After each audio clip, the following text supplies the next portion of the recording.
Question number first दे रखा है fill in the blanks in the following tables given that a is first term, d the common difference and a n the nth term of the AP. देखो यहाँ पे कुछ term information दे रखी है, उसके बिहाफ पर आपको निकालना है। तो सबसे पहले फॉर्मूला लिख देता हूँ। फॉर्मूला nth टर्म का क्या होता है? फॉर्मूला क्या है?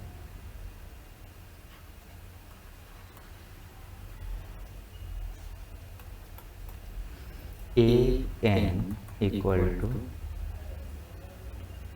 ए plus n minus 1 into d. आपके पास ए एन होता है, एन टर्म को बताता है, ए फर्स्ट टर्म को बताता है, जैसे कि यहाँ पर लिख रखा है फर्स्ट टर्म को बताता है, एन नंबर ऑफ टर्म्स को बताता है, डी कॉमन डिफरेंस को बताता है।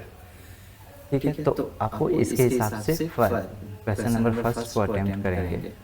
क्वेश्चन नंबर फर्स्ट में क्या दे रखा है? ए की वैल्यू दे रखी है 7, डी की वैल्यू दे रखी है 3, एन की वैल्यू है 8 और ए एन आपको फाइंड आउट करनी है। तो फॉर्मूला लगा दो, a n equal to a plus n minus 1 into d. A n equal to a 7 plus n 8 minus 1 और डी की वैल्यू दे रखा है 3। तो यहाँ से a n is equal to क्या हो जाएगा? 7 प्लस 7 मल्टीप्लाई बाई 3। तो यहाँ से ए एन 7 प्लस 7 3 जा 21 और ये 7 प्लस 21 28। ए एन की वैल्यू हो गई आपके पास। ठीक है, इसी तरीके से अगर इसका दूसरा पार्ट अगर आप देखो तो दूसरा पार्ट में क्या है? दूसरा पार्ट ए की वैल्यू माइनस 18, आपके पास डी तो फाइंड आउट करना है, एन दे रखा है 10 और ए एन दे रखा है 0 और डी बोला है, बताइए डी क्या होगा? ठीक है, तो फिर से यही फॉर्मूला लगाएंगे, a n equal to a plus n minus 1 into d. A n कितना दे रखा है? 0, तो वैल्यू 0 पुट कर दो, 0 इक्वल टू ए की वैल्यू कितना है? माइनस ऑफ 18 और एन दे रखा है 10 माइनस 1 और डी की वैल्यू दे रखी है, डी आपको फाइंड आउट करनी है। ठीक है, यहाँ से देखो, सॉरी यहाँ पे प्लस का निशान, इस 18 को इधर एलएचएस में लेकर आओगे तो 18 क्या हो जाएगा? प्लस हो जाएगा। तो प्लस का 18 इज इक्वल टू 10 में से 1 सब्सट्रैक्ट करोगे तो 9 और यहाँ पे डी। तो यहाँ से 9 को इधर लेकर आओगे तो 9 इधर मल्टीप्लाई हो रहा है, इधर आकर के क्या हो जाएगा? डिवाइड। तो 18 divided by 9 equal to d. इसको काटोगे तो 9 2 जा, ये 9 2 जा 18, तो यहाँ से क्या आ जाएगा? D equal to 2। ठीक है, डी इक्वल टू 2 आ गया। थर्ड पार्ट में दे रखा है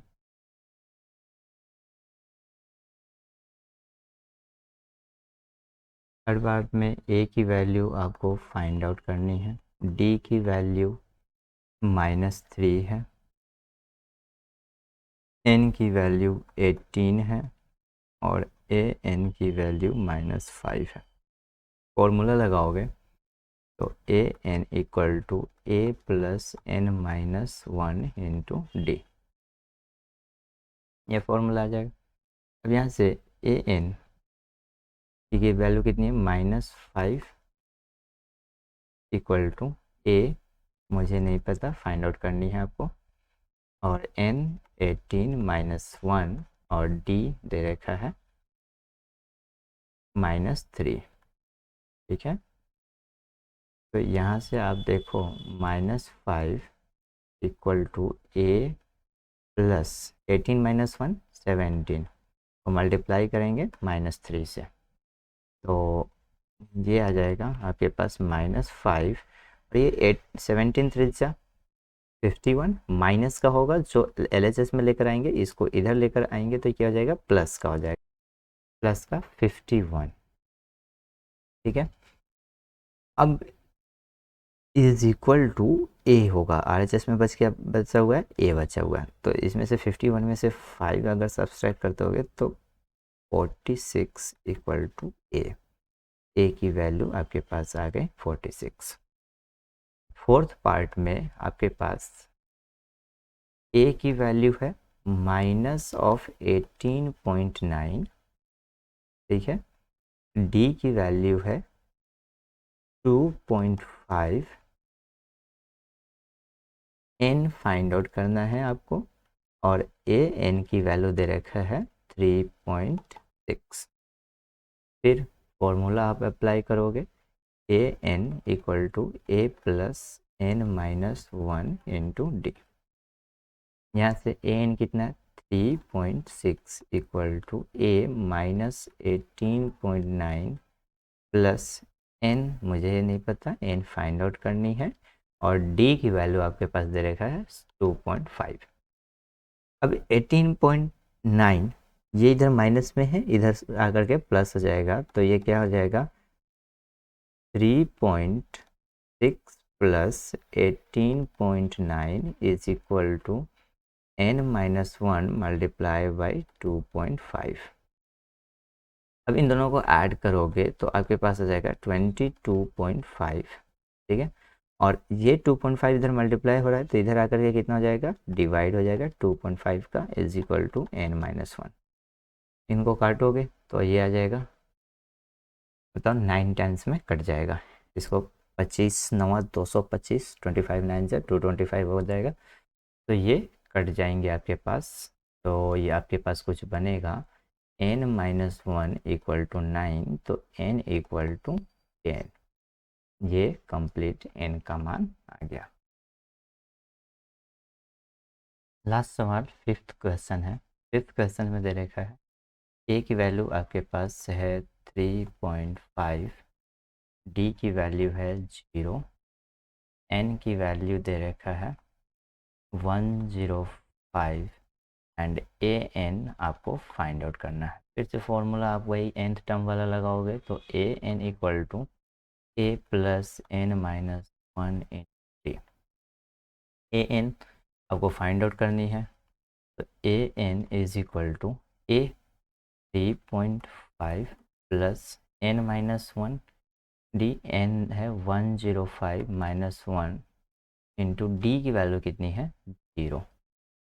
तो आप देखोगे जीरो किसी भी, ये जीरो है, किसी भी नंबर से मल्टीप्लाई होगा, यहाँ पे कुछ नहीं है तो मल्टीप्लिकेशन का साइन है, मल्टीप्लाई होगा तो उस टोटल की वैल्यू क्या कर देगा, जीरो कर देगा।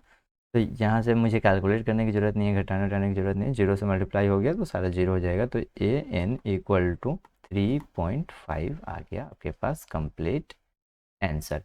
तो यहाँ से एक चीज़ अगर नोट करके अपन लिखना चाहें तो नोट में क्या लिख सकते हैं कि भाई, जब नोट करके अगर लिखना चाहें तो when value of d is 0 then all term of an AP will be same। ठीक है, अगर d की वैल्यू 0 होती है तो सारे टर्म सेम होंगे, चाहे पहला दूसरा तीसरा चौथा पांचवा कोई भी टर्म आप लोगे। जैसे इसी एग्जांपल में हमने देखा ए nth टर्म, आपको ए nth मतलब टर्म निकालना था, n की वैल्यू कितनी थी 105, यानी 115 5 टर्म अगर हमने निकाला तो वो भी कितना है फर्स्ट टर्म के बराबर ही, और वो कितना था 3.5। ओके अच्छा, ये एक साइन जो बार बार पीछे लगाते हैं, इसका मतलब तो इम्प्लाइज दैट किसी इक्वेशन में अगर आगे इक्वल का साइन होता है तो उससे पहले आपको इम्प्लाइज दैट का साइन लगाना है, या वर्ड में अगर लिखना चाहो तो और लिख सकते हो। या तो ये साइन, इसको बोलते हैं इम्प्लाइज दैट, या फिर दूसरा ऑप्शन क्या है, दूसरा ऑप्शन है आपके पास और वर्ड लिखोगे, ठीक है, और लगा करके कॉमा लगा।